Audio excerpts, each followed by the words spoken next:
સાસરી પક્ષ દ્વારા બાળકને માતાથી અલગ રાખવાના મામલે 181 નર્મદા ટીમે અસરકારક કાઉન્સેલિંગ કરી કાયદાકીય સમજણ આપી માતા પુત્રનો ફરી મિલાપ કરાવ્યો હતો।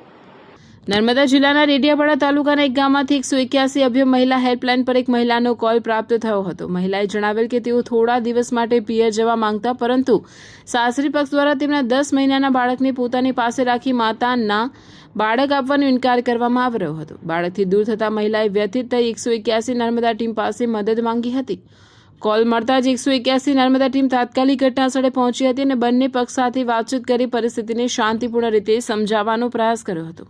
ટીમ દ્વારા સાસરી પક્ષને કાયદાકીય સમજણ આપતા જણાવાયું કે નાની ઉંમરના બાળકના ઉછેર અને સંભાળમાં માતાની મહત્વપૂર્ણ ભૂમિકા હશે તથા બાળકને માતાથી બળજબરીપૂર્વક અલગ રાખવું બાળકના હિતમાં નથી।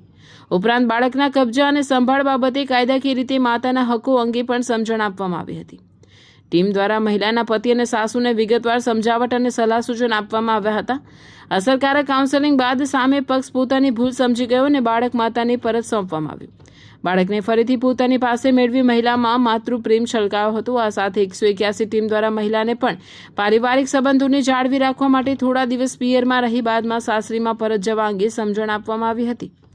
આમ 181 અભિયમ ટીમ નર્મદા દ્વારા સમયસર હસ્તક્ષેપ કરી માતા અને પુત્રને ફરી એક કરવામાં તેમજ બંને પક્ષ વચ્ચે સંબંધો સુધારવામાં મહત્વપૂર્ણ ભૂમિકા ભજવવામાં આવી હતી।